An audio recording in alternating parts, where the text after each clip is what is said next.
گولکنڈہ گورنمنٹ بوائز اسکول گراؤنڈ میں انٹرنیشنل جلسہ خیرات کا انعقاد عمل میں آیا۔ 19 مارچ 2025 کی رات 10 بجے شہر حیدرآباد کے علاقے گولکنڈہ میں واقع گورنمنٹ بوائز اسکول گراؤنڈ میں انٹرنیشنل جلسہ خیرات منعقد ہوا۔ اس جلسے کی صدارت مولانا پیر سید شبیر نقشبندی افتخاری صاحب نے کی۔ اس جلسے میں مصری ایران کے قاری مولانا قاری امید حسینی نجات صاحب نے شرکت کی۔ مہمان خصوصی کی حیثیت سے مولانا ظہیر علی صوفی قادری صاحب، کاروان MLA جناب کوثر محی الدین صاحب، ساؤتھ ویسٹ زون ACP جناب سید فیاض، مجلس کے کارپوریٹرز و دیگر اہم شخصیتوں نے شرکت کی۔ اس سالانہ جلسہ خیرات پروگرام کا آغاز تلاوت قرآن پاک سے کیا گیا۔ اس جلسے میں شرکت فرما تمام مہمانوں کی گلپوشی و شال پوشی کی گئی۔ HN نیوز چینل سے بات چیت کرتے ہوئے مولانا قاری سید متین علی شاہ قادری نے جلسے سے جڑی تمام تر تفصیلات اس طرح بتلائی۔ آئیے دیکھتے ہیں HN نیوز چینل کے نمائندے یوسف الدین کی یہ رپورٹ۔ الحمدللہ رب العالمین۔ آج رسالہ بازار قلعہ گولکنڈہ حیدرآباد میں انٹرنیشنل خیرات حسن خیرات کی محفل کا انعقاد عمل میں آیا۔ اس میں عالم اسلام کے عظیم دینی درسگاہ جامع ازہر شریف قاہرہ مصر کے دو ممتاز قرۂ کرام اور جمہوریہ اسلامی ایران کے ایک بین الاقوامی شہرت یافتہ قاری قرآن نے شرکت کی۔ انہوں نے اپنی تلاوت کے ذریعے سماں باندھ دیا، اور یہ جلسہ خیرات رکھنے کا مقصد یہ ہے کہ یہ مدرسہ رحمت العلوم اور آل انڈیا قرأت اکیڈمی کے زیر اہتمام یہ گزشتہ 33 سال سے بلا ناغہ رسالہ بازار قلعہ گولکنڈہ حیدرآباد دکن میں یہ محافل قرأت رکھی جا رہی ہے۔ اس کا مقصد یہ ہے کہ قرآن مجید کا نزول تجوید کے ساتھ ہوا، ترتیل کے ساتھ ہوا۔ جیسا کہ سورہ مزمل شریف میں ارشاد باری تعالیٰ ہے وَرَتِّلِ الْقُرْآنَ تَرْتِیلًا، یعنی ہم نے قرآن کو ترتیل کے ساتھ نازل کیا۔ تو اس کا مقصد بھی یہی ہے کہ قرآن مجید کو ترتیل یعنی تجوید، اس کے قواعد، اس کے ضوابط کے ساتھ تلاوت کرنے کا حکم ہے۔ تو نئی نسل میں، آنے والی نسلوں میں اور نوجوانوں میں یہ شعور بیدار کرنے کے لیے، کیونکہ یہ موقع اچھا ہے۔ رمضان المبارک شہر قرآن ہے، نزول قرآن کا مہینہ، اس کو ماہ قرآن بھی کہا جاتا ہے۔ تو اس موقع پر لوگ بڑی تعداد میں شرکت کرتے ہیں اطراف و اکناف سے، اور یہ اساتذہ کی تلاوت سن کر، یہ بین الاقوامی شہرت کے حامل قرۂ کرام کی ان کی تلاوت سن کر ان میں ایک تبدیلی آتی ہے، ایک جذبہ پیدا ہوتا ہے کہ اپنے بچوں کو اسی طرح قرآن کو تجوید سے پڑھائیں اور قاری قرآن بنائیں۔ اس کا مقصد یہی ہے کہ ہم صحیح قرآن پڑھیں اور قرآن مجید کو ترجمے کے ساتھ پڑھیں، کیونکہ ہم عجمی ہے، ہماری زبان عربی نہیں ہے۔ قرآن مجید کا نزول قرآن عربی میں ہوا اور اس کے تفاسیر و ترجمے ہیں، تو قرآن سمجھنے کے لیے بار بار قرآن میں تاکید آئی ہے کہ قرآن پہ تدبر کرو، قرآن میں غور و فکر کرو۔ تو ایک اچھا موقع ہے یہ رمضان المبارک کا کہ نزول قرآن کے مہینے میں ہم قرآن پڑھیں بھی تجوید کے ساتھ، اور اس ترجمے کے ساتھ پڑھیں، تفسیر کے ساتھ پڑھیں۔ قرآن کا پیغام یہی ہے کہ لعلکم تتقون، کہ روزے کا مقصد، قرآن کے نازل ہونے کا مقصد اللہ تعالیٰ یہی فرمائے کہ بلکہ تمہاری خلقت کا مقصد بھی یہی ہے الا لیعبدون، کہ متقی بنو اور عبادت گزار بنو۔ تقوی کے معنی بچنے کے ہیں۔ کس سے بچنا؟ پرہیز کرنے کا ہے۔ کس سے پرہیز کریں؟ اللہ کی منع کی ہوئی چیزوں سے۔ اللہ تعالیٰ جس چیزوں سے منع کر دی ہیں ان سے بچنے کا نام پرہیز ہے، اس سے بچنے کا نام تقوی ہے۔ اور روزے کا مقصد، اسلام کا مقصد، ہماری خلقت کا مقصد بھی لعلکم تتقون ہے کہ ہم ہر چیز سے بچیں، اللہ اس کے رسول صلی اللہ علیہ وسلم کی اطاعت میں سرگرم رہیں۔ یہی پیغام یہاں پر دیا گیا۔ اور قرآن صرف مسلمانوں کی کتاب نہیں، یہ ھدی للناس ہے، ساری انسانیت کے لیے قرآن نازل ہوئی۔ تو یہ جو جلسہ ہوا، اس جلسے میں کی صدارت مولانا پیر سید شبیر نقشبندی بانی عالمی قرآنی و روحانی مہم نے آپ فرمائی، اور آپ نے بھی خطاب کیا۔ اس کے علاوہ ACP گولکنڈہ سید فیض صاحب اور مولانا سید شاہ ظہیر الدین علی صوفی سجادہ نشین درگاہ صوفی اعظم قطب دکن، اور ہر دل عزیز قائد علی جناب कौसर मुहीउद्दीन साहब, रुकन असम्बली हल्का कारवान, कुल हिंद मजलिस इत्तेहादुल मुस्लिमीन ने बहैसियत मेहमान खुसूसी शिरकत की। इसके अलावा कई और भी मेहमान इसमें शामिल रहे। आखिर में मैं यही पैगाम दूँगा कि जलसे खिरत का मकसद हम कुरान मजीद को तर्जुमा और तजवीद के साथ पढ़ें।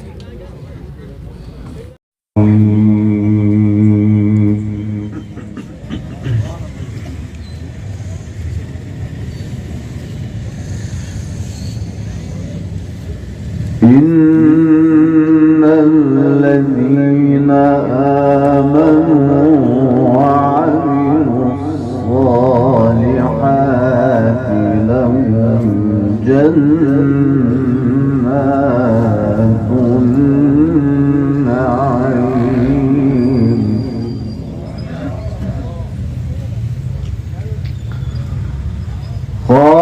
खालिदीन फीहा वअद अल्लाहि हक़्क़न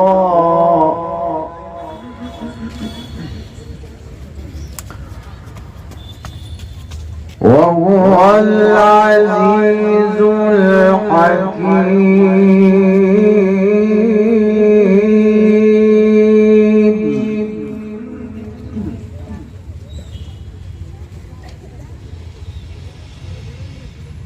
खलक़स समावाति बिग़ैरि अमदिन तरवुनहा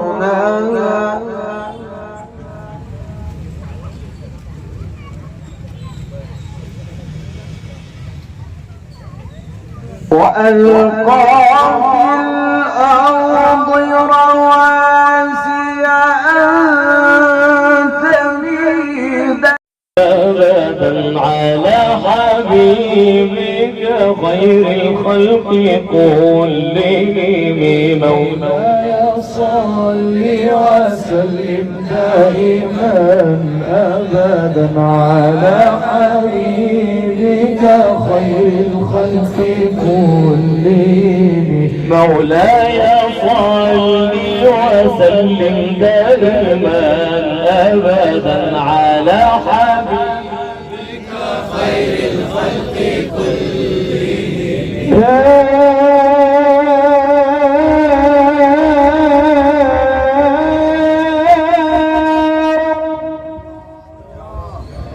يا رب بالمصطفى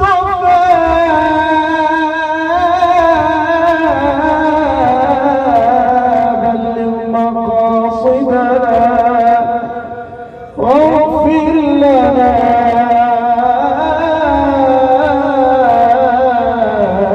ما مضى واغفر لنا ما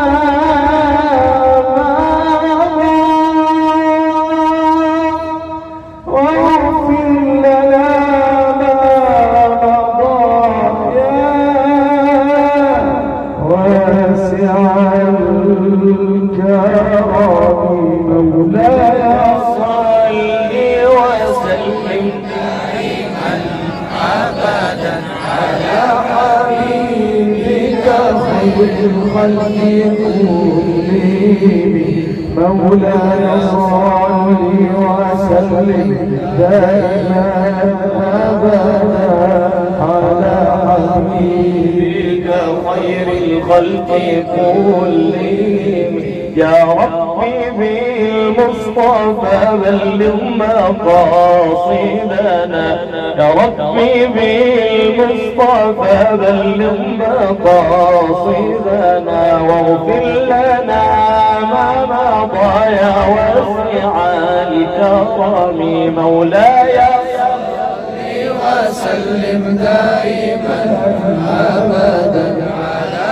حبيبك خير الخلق كلهم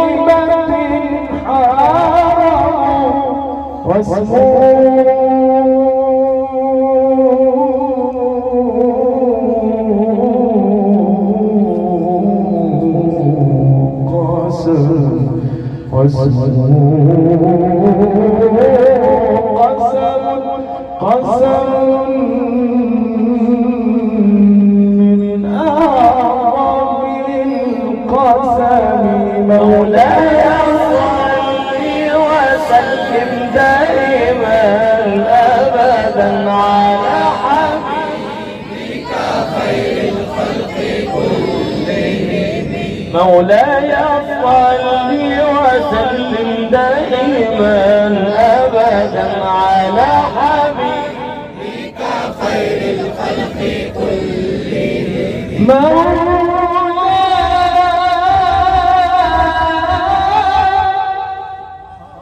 مولاي صل وسلم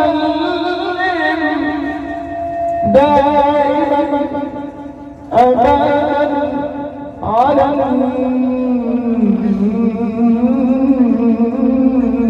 النبي وآل البيت على النبي وآل البيت كلهم قمر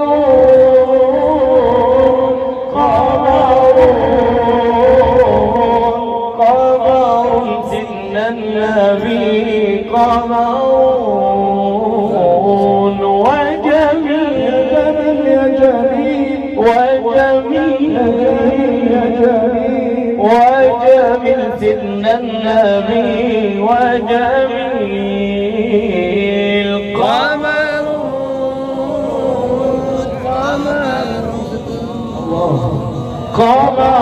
سيدنا النبي قمر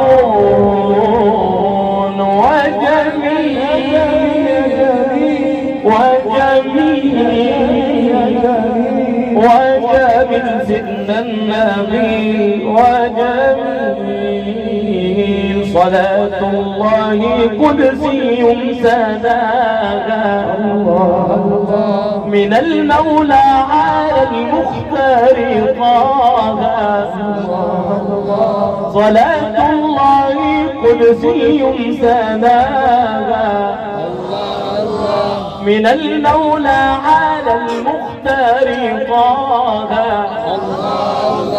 ورب العرش أهدانا شذا ورب العرش أهدانا شذا ورب العرش أهدانا شذا ورب العرش أهدانا شذا وبدنا عمرنا نشتاق طعنا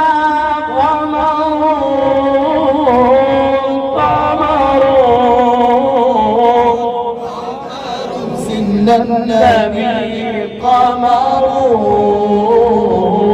وجميل